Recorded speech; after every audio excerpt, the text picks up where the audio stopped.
তাহলে দেখ চলতরিতির যে চ্যাপ্টারটা, এই চ্যাপ্টারের একটা খুব ইম্পর্টেন্ট অঙ্ক রয়েছে যেগুলো শর্ট কোশ্চেনের মধ্যে আসে মেনলি। একটা হচ্ছে তুল্যরোধ বের করতে দেয়, আরেকটা হচ্ছে তুল্যরোধ বের করতে দেবে শ্রেণী সমবায় অথবা সমান্তরাল সমবায়। এখানে তোকে কোশ্চেনে হয়তো দুটো রোধ দেওয়া থাকবে অথবা তিনখানা রোধ দেওয়া থাকতে পারে, ঠিক আছে? এর বেশি সাধারণত দেয় না, দুটো অথবা তিনখানা রোধ দিয়ে বলবে শ্রেণী সমবায় তুল্যরোধ বের করো অথবা সমান্তরাল সমবায় তুল্যরোধ বের করো। এই যে কোশ্চেনটা যেটা তোদেরকে দিয়েছি সেখানে কত আছে রোধ দুটো?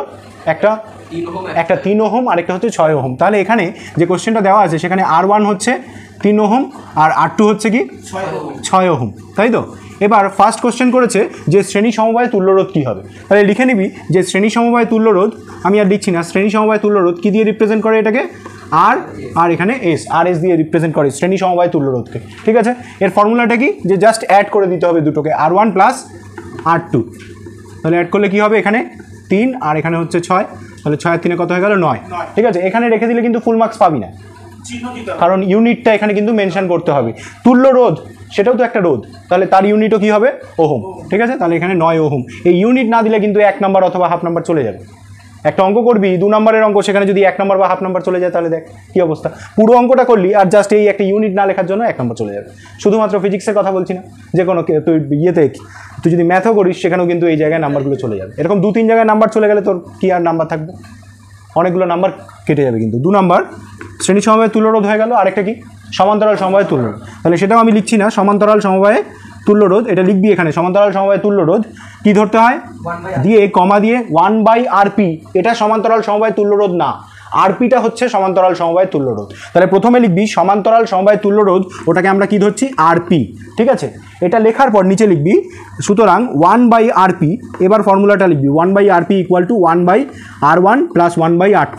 এখানেই থেমে গেলাম কারণ আমাদেরকে 2খানা রোধ দেওয়া আছে। যদি 3খানা রোধ দেওয়া থাকতো তাহলে কি লিখতাম? প্লাস 1/R3, ঠিক আছে? এবার বসিয়ে দে, কোনটা কোনটা জানা আছে তোর? R1 আর কি R2, তাহলে বসিয়ে দে এখানে 1/3 প্লাস 1/, আচ্ছা তাহলে 1/RP এলো হচ্ছে 1/3 প্লাস 1/, তাহলে কী করতে হবে এখন?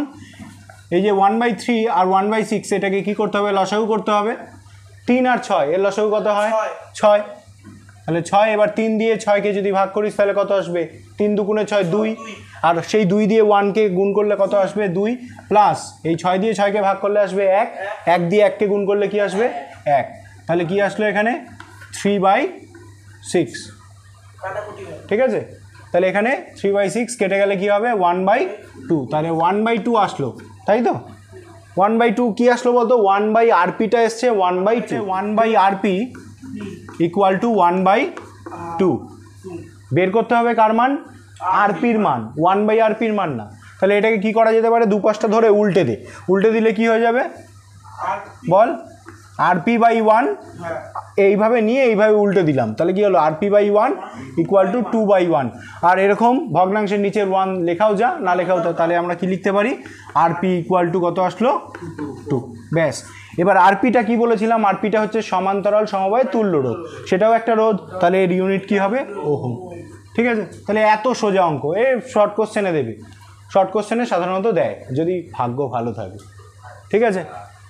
তাহলে এই ছিল শ্রেণী সমবায় আর সমান্তরাল সমবায়ে কীভাবে তুল্যরোধ বের করতে হয়।